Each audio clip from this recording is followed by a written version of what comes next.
Halo semuanya, Assalamualaikum. Kembali lagi di Tren Gadget bersama saya Randi, dan di video kali ini saya mau cerita tentang sebuah digital provider yang baru aja resmi di Indonesia, yaitu adalah LiveOn.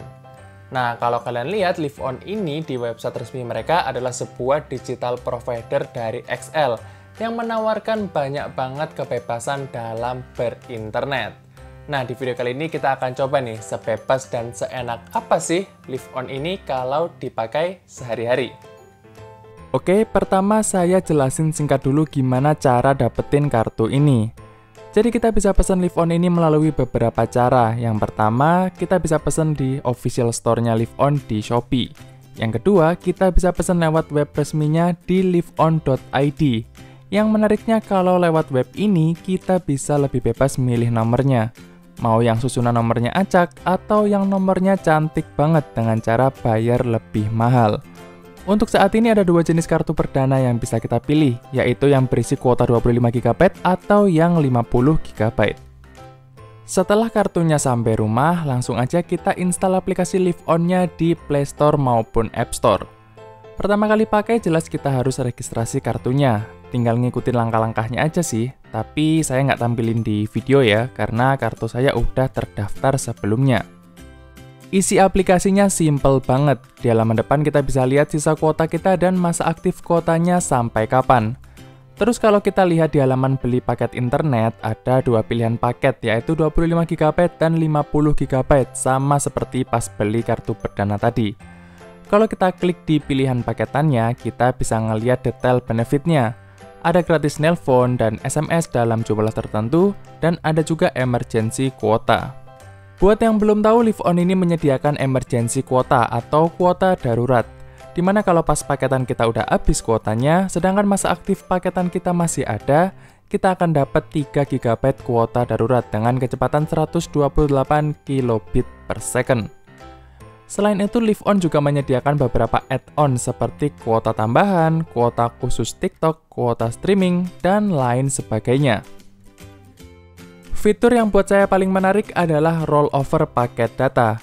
Intinya, kalau kuota internet kita masih sisa, sedangkan masa aktif paketan kita udah habis, maka sisa kuota tadi nggak akan hangus, melainkan bisa dibawa ke masa paketan berikutnya.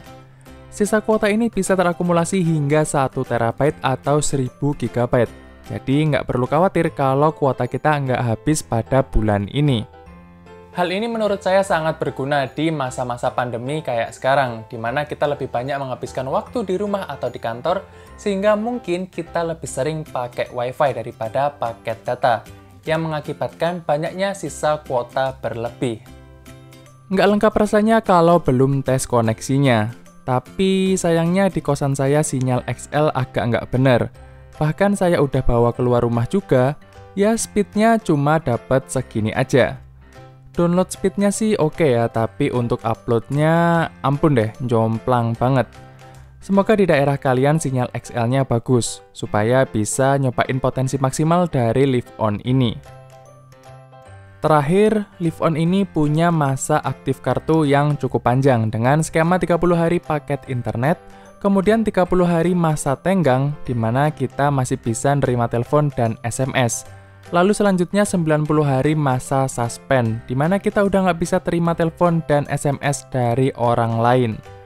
Pas masa tenggang dan masa suspend ini, kita masih punya kesempatan buat beli paket internet supaya nomornya bisa hidup kembali.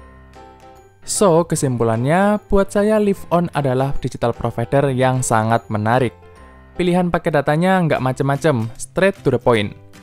Dari segi harga, buat saya udah termasuk murah dengan harga minimal 80.000 untuk 25GB selama sebulan.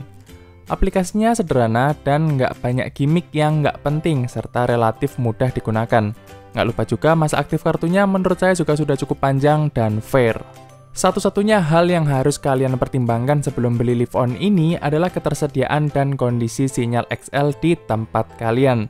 Karena semua kelebihan tadi akan percuma kalau sinyalnya di rumah kita nggak mumpuni. Ya, kalau aja di tempat saya sinyalnya bagus, pasti provider ini sudah bisa menggantikan Bayu yang saya pakai sekarang. Oh iya, kalau kalian penasaran dengan digital provider lainnya, kalian bisa nonton di video di pojok kanan atas. Di situ saya sudah pernah bahas digital provider switch dari Smartfren dan sedikit soal digital provider Bayu dari Telkomsel, serta komparasi speed dan fiturnya. Oke, mungkin sekian aja video kali ini. Terima kasih buat kalian yang udah nonton video ini sampai habis maupun yang tidak. Jangan lupa like dan subscribe, dan kita akan ketemu lagi di video berikutnya. Stay update!